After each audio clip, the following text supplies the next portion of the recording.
¿Se puede definir el Neolítico por sus formas artísticas, por la peculiaridad de sus pinturas rupestres? ¿Muestra el arte rupestre del Neolítico diferencias sustanciales con el que lo antecede? ¿Se puede comprobar el paso de las sociedades de cazadores-recolectores a las de agricultores por la tipología de sus respectivas artes parietales? Hoy vamos a tratar de bucear a lo largo de varios milenios de expresión artística, poniendo especial énfasis en el llamado arte levantino, el arte esquemático y el macroesquemático. Las pinturas de la Sarga, dibujadas sobre las paredes de unos abrigos escarpados cercanos a Alcoy, son un auténtico muestrario de la historia de la pintura rupestre del Levante español. Estas pinturas nos van a permitir adentrarnos en uno de los periodos más oscuros del arte parietal, el que se hizo cuando finalizó, hará unos 14.000 años, el gran arte magdaleniense que nos asombró con su realismo figurativo de ciervos, bisontes y caballos. Vamos a ascender hasta los abrigos para conocer las pinturas con el investigador que mejor las conoce, el catedrático de Prehistoria de la Universidad de Alicante, Mauro Hernández. Las paredes del abrigo conforman un circo, y a pesar de que son visibles desde la distancia, sus pinturas no se descubrieron hasta 1951. No fueron estudiadas en profundidad hasta 30 años después. Henri Breuil estuvo al tanto desde los primeros momentos. Veamos qué significan estos abrigos de la Sarga, auténtico santuario al aire libre, en el que ciervos y cazadores se entremezclan en los retablos de sus capillas prehistóricas con inquietantes y extrañas figuras simbólicas que nos atraen con la fuerza de lo desconocido. La Sarga es un yacimiento excepcional por varios motivos. En primer lugar, por el lugar donde se encuentra. Es un espacio que se conserva un paisaje mediterráneo en buenas condiciones. Es un espacio no excesivamente deteriorado y es un espacio que permite, con las labores que se han hecho en estos últimos años, permite ir recuperando la vegetación y la fauna. Pero lo que es importante de la Sarga es la cantidad y diversidad de imágenes. Imágenes pintadas en las paredes de varios abrigos, imágenes que sintetizan de alguna manera lo que es el arte prehistórico del Neolítico peninsular, ya que aquí, frente a otros conjuntos con arte rupestre, nos encontramos con tres horizontes artísticos perfectamente definidos, con características propias, con imágenes propias y con significados diferentes. Es un conjunto que además se conserva de una manera excepcional. Las imágenes se pueden observar con facilidad, las imágenes permiten ser visualizadas por quien se acerca a ellas, saber lo que se pinta e incluso adivinar cómo técnicamente se realizaron esas pinturas, porque lo que nos demuestran todas estas pinturas son que, independiente del grado de naturalismo o de abstracción que representen, son todos ellos excepcionales artistas. En efecto, aquí podemos conocer las tres etapas de este arte que nos sorprende por su fuerza expresiva. El primer horizonte artístico en este abrigo está perfectamente definido porque es el que se encuentra en el inicio de la ocupación simbólica del espacio, el arte macroesquemático.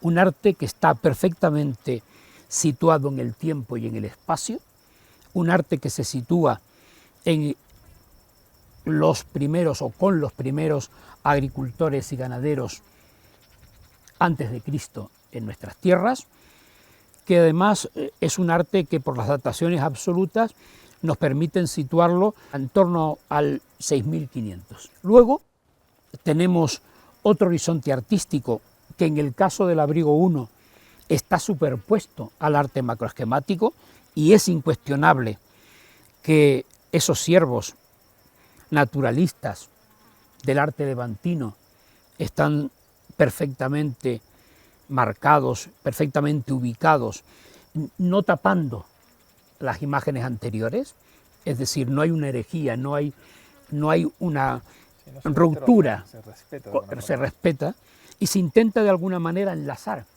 Es decir, se colocan, uno de los ciervos se coloca sobre el cuerpo de la figura, se está enlazando. Es el arte levantino, que tiene una cronología de unos siglos posterior y que puede durar algo más, no sabemos cuánto, porque lo que sí pensamos es que el arte macroesquemático es un arte de recorrido corto.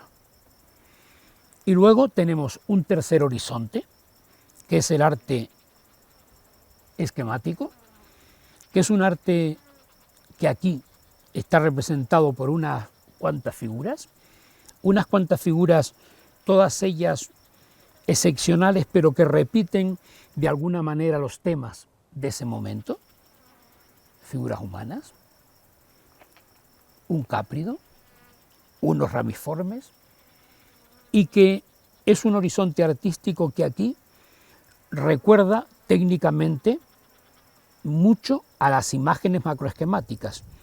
Es lo que nosotros empezamos a denominar en los últimos años arte esquemático antiguo, y que comparte temas con el arte esquemático tradicional, que lo encontramos en toda la península ibérica, y que aquí, en todas las tierras de Valencia y en torno de Murcia, tiene características propias.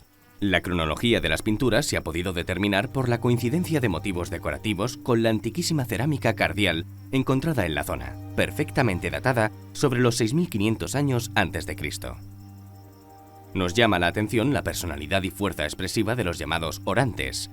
En un mismo territorio, un territorio reducido, lo que nosotros llamamos el territorio del Neolítico antiguo, que llamamos también el territorio macroesquemático, que también llamamos territorio cardial, porque la cerámica está decorada con la impresión del cardium edule.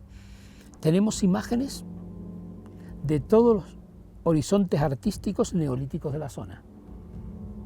Y además tenemos vasos, como podemos ver en el Museo de Alcoy, que tienen ocre, que han estado rellenos de ocre, es decir, que de allí estaba el ocre que seguramente salió para pintar muchos de estos motivos, que son vasos además que van colgados, que pueden trasladarse de un sitio a otro. O sea, yo creo que de alguna manera lo que nos está indicando este arte macroesquemático, pues ese es el lenguaje simbólico de los primeros agricultores y ganaderos.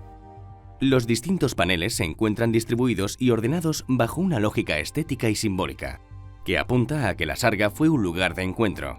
Yo creo que todos estos abrigos son lugares de cohesión social. Tenemos que remontarnos a esos momentos de los primeros agricultores y ganaderos.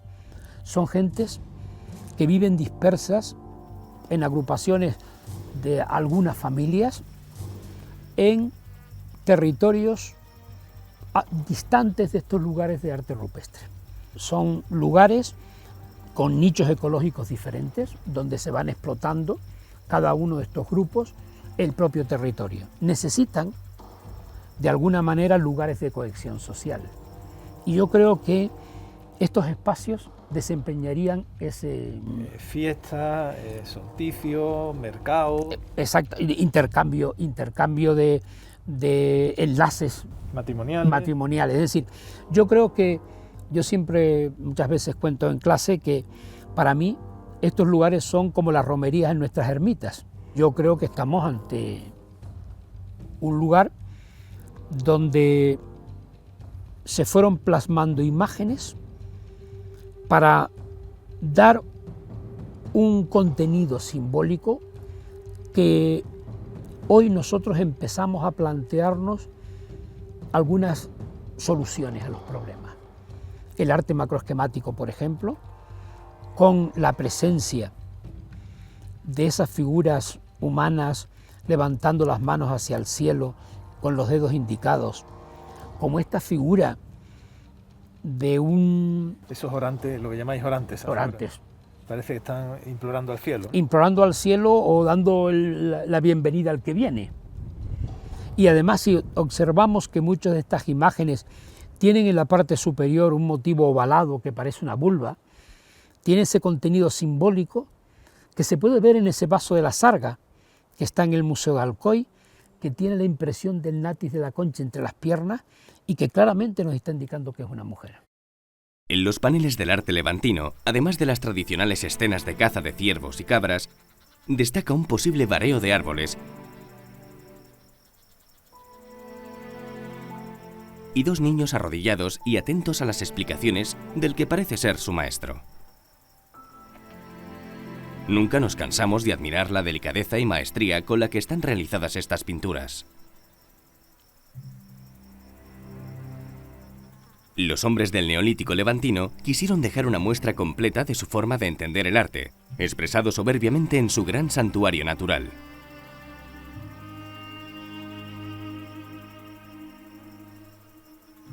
Para el que se acerca por vez primera al arte rupestre, puede chocarle la perfección figurativa del Paleolítico magdaleniense, frente a la simplificación simbólica del Neolítico. ¿Es que miles de años después la humanidad no era capaz de pintar como sus ancestros remotos? No solamente son corrientes artísticas porque se extienden en el territorio muy ampliamente y con una cronología muy bien estructurada, sino que además son periodos evolutivos de la cultura humana, sobre todo de la cultura de la comunicación. Sí, es como decir, en el barroco, el gran Velázquez. Claro, y después viene el gran Picasso. Y viene Picasso, o Miró, y quien lo vea de fuera parece más simple en la pintura. Pero una evolución, ¿eh? Es más un sentido, en vez de ser un sentido descriptivo, como era el arte de los paleolíticos, que en muchos casos, cuando está referido sobre todo a la fauna, tiene un sentido muy descriptivo. Este arte tiene un sentido mucho más, digámoslo así, esquemático. Yo creo que lo definiría como una protoescritura. Es decir, hay muy pocos elementos, quizás 10, 15 elementos gráficos que se repiten constantemente, que llegan a sentirse estereotipados en las paredes, llegan a repetirse. El arte rupestre muestra infinidad de variaciones sobre temas de lo más diverso y una extensión de alcance mundial. Al contrario de lo que se cree, Europa no es el lugar del mundo con mayor número de estaciones de arte rupestre. Bien es cierto que destaca sobremanera durante el Paleolítico, pero en total no tiene más de 400 lugares con pinturas o grabados antiguos. África es el continente que alberga un mayor número de lugares con arte rupestre. El Sáhara es un inmenso espacio en el que se pueden encontrar centenares de manifestaciones de este tipo. En la profundidad del desierto del Eg, en Níger, fueron descubiertos en 1997 unos petroglifos o grabados con unos 8.000 años de antigüedad, esto es, coetáneos del primer arte neolítico peninsular. Destacan especialmente dos jirafas de varios metros de longitud. La destreza técnica de los artistas es muy notable. Las figuras tienen un gran realismo. Son fieles representaciones de una fauna que hoy ya no se encuentra en este vasto lugar. Los petroglifos de Davos nos retrotraen a un periodo climático muy distinto, cuando el desierto era todavía sabana. El hecho de que se encuentren en un lugar tan remoto nos indica que la especie humana ha sido capaz de adaptarse a todas las latitudes y que hay lugares que están poblados desde la más remota antigüedad. Las montañas del Er se consideran la cuna del pueblo tuareg. La única gran ciudad cercana es Agadez, una de las viejas damas caravaneras del Sáhara.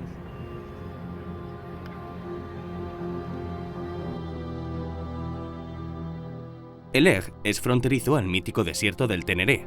Aquí uno puede tener la sensación de vivir otra época, de habitar en un lugar con escasísima densidad de población humana. Solo los tuaregs resisten la vastedad y la dureza de estos desiertos.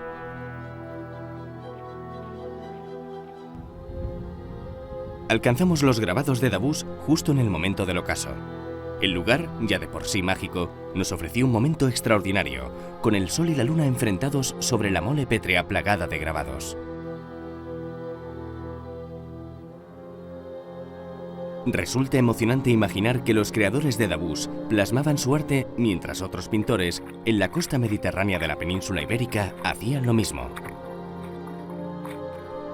Unos cientos de años después de que se realizaran los maravillosos paneles de la Sarga, se pintó una cueva muy cerca del mar que quizá contenga las primeras pinturas relacionadas con la vida de un hombre.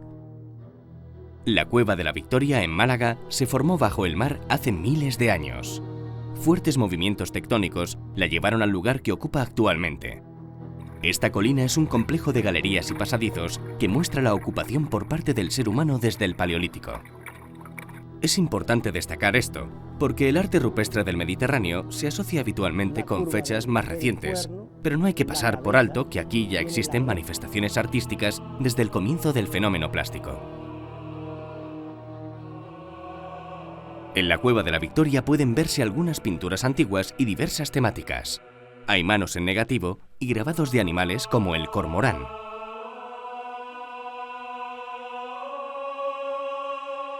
Desde atrás, desde la espalda, sube el pico y baja hasta el buche.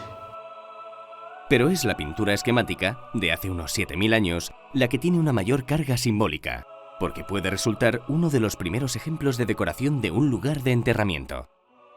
En la vinculación entre pintura, el grabado y el enterramiento, me ha gustado el símil que contabas, por ejemplo, con las tumbas, las grandes tumbas del Valle de los Reyes en Egipto, ¿no? Efectivamente, cuando visitamos una tumba en el Valle de los Reyes, entramos en un hipogeo, es decir, una cueva artificialmente construida, que tiene un corredor, llega a una sala, en esa sala están los muertos y en las paredes está relatada la historia de esos muertos. Pero esto ocurrió aquí 3000 años antes. Y en el Neolítico ocurre 3000 años antes en el sur de la península ibérica. Es decir, se da el caso como es en esta sala, donde los enterramientos ocupaban la zona central de esta sala, que no tiene más allá de 4 metros de ancha por unos 12 metros de larga, y que es realmente un panteón. Pero ese panteón estaba decorado con las imágenes de esas personas, el vínculo de la vida, estaba en las paredes, y los muertos reposando en el suelo. Y es que el arte rupestre en la península ibérica se prolonga durante más de 30.000 años y abarca la totalidad de su territorio. Es posible que los neandertales fueran los primeros autores de este arte. Lo más probable es que fueran miembros de nuestra propia especie. A lo largo de este inmenso periodo de tiempo, los artistas transcurrieron por estilos y formas diferentes. Algunas pinturas son claras, naturalistas, otras abstractas. En las paredes de cuevas y abrigos convive una fauna real con otra imaginada. Se plasman cazadores y chamanes, escenas cotidianas y fantasmagorías. La datación de este arte al aire libre es compleja y puede variar según la región. Uno de los lugares menos conocidos de la península es el Bierzo. Cerca de los Ancares, en la pedanía de Sésamo, en el término de Vega de Espinareda, existen varias estaciones de arte rupestre.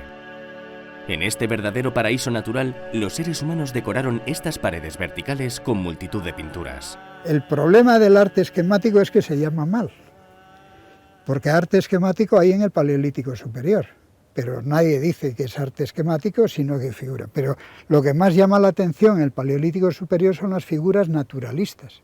Aquí no las hay. En el único caso que las hay es en la zona del Levante español, que es el arte que tradicionalmente se llama levantino. Y ahí aparece también el esquematismo acompañado de eso.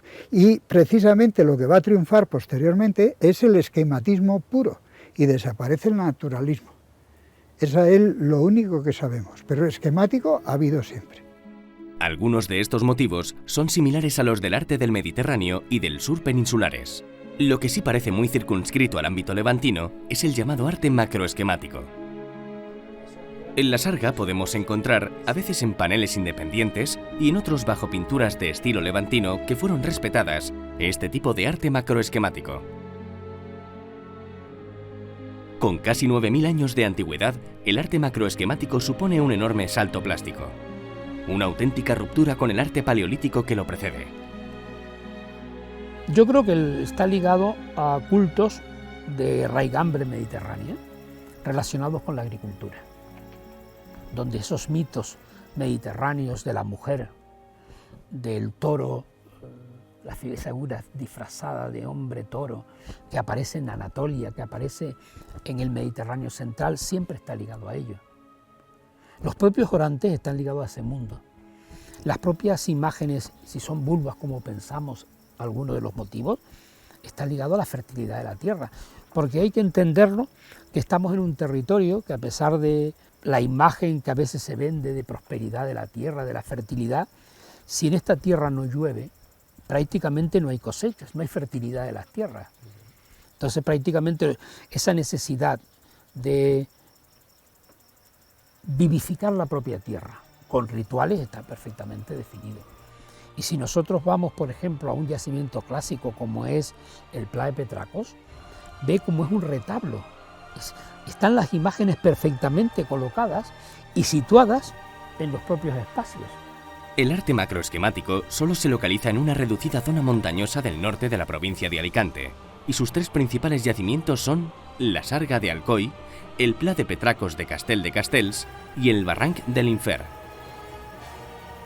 Visitamos los abrigos del Pla de Petracos, encaramados sobre una gran pared vertical que recortó el torrente del barranco Malafí.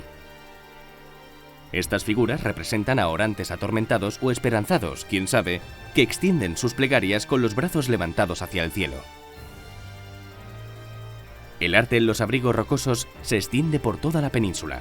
Su prolongación en el tiempo es muy considerable, llegando a superar la edad del bronce. Los científicos tienen la difícil tarea de datarlo y adscribirlo a un tipo u otro de sociedad. El empleo de nuevas tecnologías de la imagen puede revolucionar el catálogo del arte rupestre. Quizá lo que hoy en día damos por cierto no sea más que la punta de un inmenso iceberg.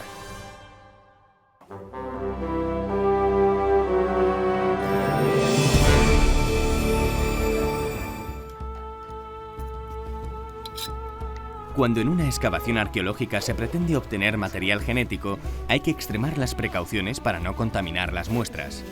Para ello se desarrollan protocolos de extracción limpia de los fósiles que consisten en aislar los huesos del contacto directo con los investigadores. Así se evita la transferencia de material genético actual a los huesos antiguos, impidiendo la alteración de los resultados analíticos.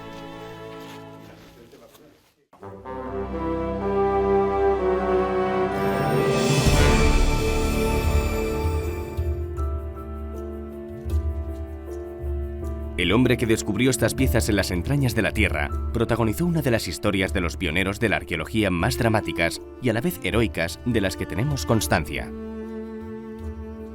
El arqueólogo Miguel Such murió exiliado en Bucaramanga, Colombia, en 1945 y fue enterrado en un panteón de la masonería. Era un exiliado de la Guerra Civil, un liberal que huyó por miedo a las represalias.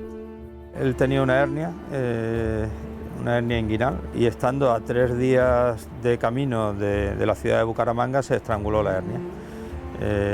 3 días entre dolores terribles, peritonitis tremenda. En aquellos años, pues cuando llegó a Bucaramanga, pues no había nada que hacer y falleció allí a consecuencia de eso, de una simple hernia inguinal estrangulada. Pero era su pasión, él murió realmente haciendo excavaciones arqueológicas en la selva. Su vida es un ejemplo para todos aquellos que sienten verdadero amor por la curiosidad y el aprendizaje. El padre le paga unos viajes por el mundo y en aquellos años viaja por Argentina, los Estados Unidos, Inglaterra y Francia. Eso le hace ser un hombre muy curioso y de hecho aprende idiomas y se viene con los 2 idiomas perfectamente hasta para poder escribir con francés y con inglés. Miguel Such se dedicaba al comercio de alcoholes en una Málaga que sufría los efectos de la desaparición de su gran industria. Pero en su interior soñaba con cuevas y con personas que vivieron hace mucho tiempo. Miguel leía y preguntaba. Así fue teniendo una formación arqueológica que llegó a ser muy completa. Leyó y preguntó sobre geología, sobre metalurgia y cerámica. Preguntó a los antropólogos para saber qué escondían los muertos.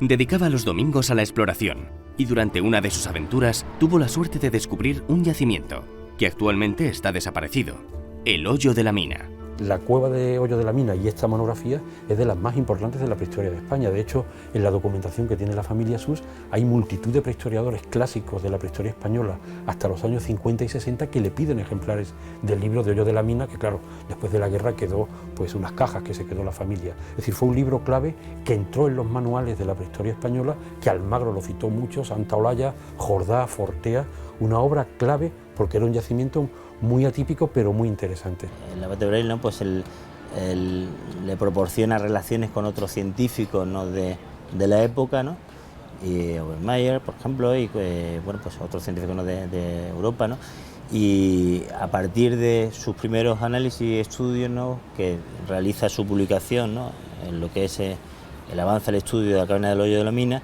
pues a partir de ahí pues se difunde ese estudio, esa publicación, y ya pues sí comienza una relación mucho más estrecha, ¿no?, con los restantes científicos de la época. La relación con el abate o Henry Broylan pues tan importante, ¿no?, que de hecho la dedicación de la propia publicación se la dirige él, ¿no? Se lo dirige, ¿no?, pues al profesor, ¿no?, del Instituto Humano de París, ¿no?, el abate Henry Braille, ¿no? Aparece dedicado. Y en cuanto al prólogo, bueno, pues comenta un poco pues cuál es la forma en que se anima a realizar esta clasificación, las técnicas, ¿no?, que utiliza, siempre tutorizado por este profesor, y en donde lleva a cabo, ¿no?, pues lo que es una técnica de estratificación que parece ser que fue en aquella fecha bastante pionera, ¿no?, y a su vez pues muy admirada por los científicos de la época. Dicen que la vida es el arte del encuentro. En la cueva de Doña Trinidad, en Ardales, Miguel había cruzado su destino con el de quien es probablemente uno de los arqueólogos más famosos de la historia, Henry Braille, el abate Braille. Visitaron juntos esta gran caverna, que todavía está sin explorar por completo. De hecho, en la actualidad se están investigando sus galerías altas, que no fueron descubiertas hasta 1981. Los hallazgos humanos que tiene este pedazo de cueva que está encima de la gran cueva de Ardales son 4 categorías de hallazgos. Tenemos restos humanos, bastante numerosos, en varios osarios repartidos. Tenemos también material arqueológico vinculado con esos restos humanos. Tenemos pinturas paleolíticas que se van mucho más atrás. Y después tenemos 2 elementos que todavía están por definir su cronología exacta, que son las lámparas, mucha evidencia de iluminación subterránea, y también, por último, los muros, es decir, una gran cantidad de pequeñas y grandes construcciones que hay en el interior de la galería. Se tiene constancia que Braille llega a Ardales, pero acompañado con Suess, y que Suess es el que le explica, le enseña a la cueva los motivos artísticos de la cueva, aunque luego la publicación la realiza solamente Braille, ¿no?, en la Anthropologie de París, ¿no?, que es muy importante para el propio Braille porque es un arte del norte, es un arte cantábrico y aquitano, tan al sur, en Andalucía, que le hará dar el cambio incluso a partir de ahí Braille ya no será nada africanista, todo lo verá desde Europa. Miguel Such expuso parte de su colección arqueológica del Hoyo de la Mina y Cueva Tapada en el Palacio Nacional durante la Exposición Internacional de 1929 en Barcelona. Por desgracia, el estallido de la Guerra Civil provocó el exilio de Miguel Such. Mi abuelo era una persona profundamente de izquierdas, muy republicano, y además ostentó algunos cargos dentro de lo que fue el movimiento de esa época, el movimiento de izquierda. Eso lo hizo una persona señalada. Él vio que aquello podía traerle problemas a su familia y preparó todo el terreno para exiliarse de España y proteger en lo posible a todos sus hijos. Huyó por la carretera de Almería.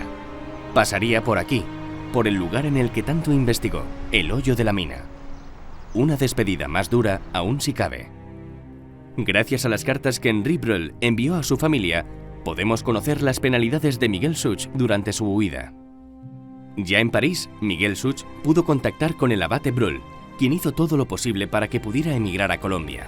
De hecho, Braille, si hay que ser justos también, le ayuda en el exilio de Suss, le ayuda a viajar desde Francia a Colombia, pero también es cierto que Suss, que sí era masón, le obliga prácticamente a abandonar la masonería, ¿no? Pero se ve claro en las cartas que envía Braille a la familia que lo que quiere es el archivo de Suss y sobre todo el manuscrito de la Cueva Tapada de Torremolinos. En Colombia dio conferencias, por ejemplo, una en la que se desmontaba el mito de la Atlántida con argumentos geológicos. Finalmente, pudo dedicarse a excavar y llegó a publicar alguna investigación. Hemos podido rescatar algunas publicaciones muy interesantes en trabajos colombianos donde el hombre sigue con su labor ética de publicar, documentar, prospectar, y por lo que se ven en esa documentación es una persona muy querida, ya integrado, publicando en revistas regionales y nacionales de Colombia y verdaderamente siguiendo con su tarea de buen arqueólogo. Miguel Such forma parte de nuestra memoria colectiva por derecho propio.